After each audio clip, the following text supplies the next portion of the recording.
दोस्तों, आप कभी ना कभी एक चीज जरूर सुने होंगे, उसमें शास्त्रीय भाषा।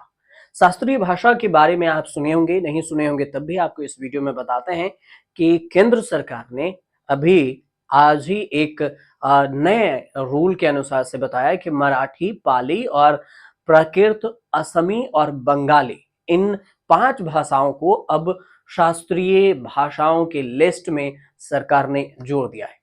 सवाल ये उठता है कि आखिर ये भाषाओं को जोड़ा कैसे जाता है और इससे फायदा क्या होता है। तो समझिए कि भारत में 100 से ज्यादा भाषाएं बोली जाती है, लेकिन इनमें से केवल 22 भाषाओं को ही संविधान की 8वीं अनुसूची में शामिल किया जाता है। इनमें से केवल 6 ऐसी भाषाएं हैं जिसमें शास्त्रीय भाषा का दर्जा मिला, जैसे तमिल, संस्कृत, कन्नड़, तेलुगु, मलयालम, ओडिया। सबसे पहले 2004 में तमिल को शास्त्रीय भाषा बनाया गया।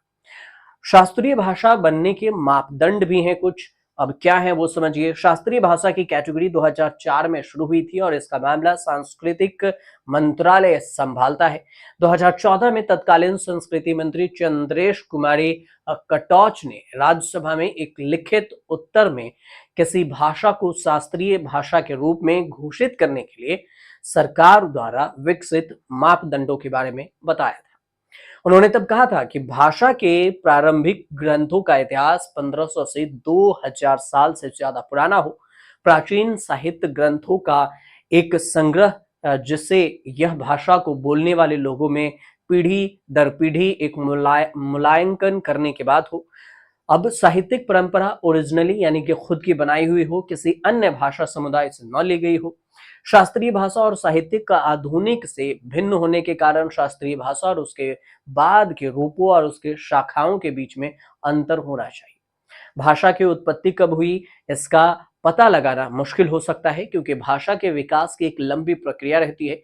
इसलिए भारत सरकार ने भाषा के विद्वानों की एक कमेटी बनाई हुई है।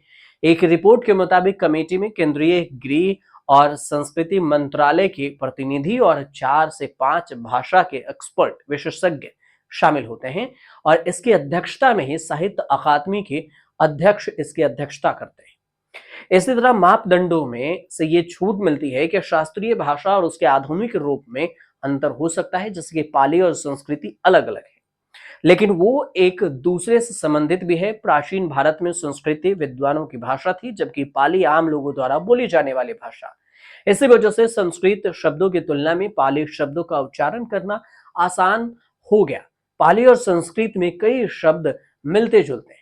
शास्त्रीय भाषा बनने से क्या फायदा हो सकता है, ये भी समझिए। शास्त्रीय भाषा की नई कैटेगरी के साथ ही भारत सरकार ने इससे मिलने वाले फायदों की भी जानकारी दी थी। एक बार जब किसी भाषा को शास्त्रीय भाषा अधिसूचित कर दिया जाता है, तो शिक्षा मंत्रालय से बढ़ावा देने के लिए कुछ लाभ भी देती है। इसमें उन भाषाओं के प्रतिष्ठित विद्वानों के लिए 2 प्रमुख वार्षिक अंतर्राष्ट्रीय पुरस्कार और एक शास्त्रीय भाषा में अध्ययन के लिए उत्कृष्टता केंद्र इंस्टीट्यूट बनाया जाता है।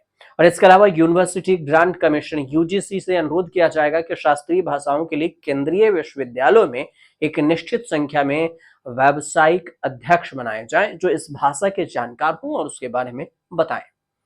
जब किसी राज्य की भाषा को इसमें शामिल किया जाता है, तो उससे रोजगार के भी अवसर पैदा होते हैं, जैसे कि उस क्षेत्र में काम करने वालों के लिए आईटी का रोजगार बढ़ेगा, लैंग्वेज के लिए एक्सपर्ट वहां पर जरूरत पड़ेंगे, उसके अलावा टीचर्स की जरूरत पड़ेगी, कॉलेज की जरूरत पड़ेंगे, एजुकेशनल सिस्टम वहां पर डेवलप होगा, टीचर्स होंगे, प्रोफेसर होंगे।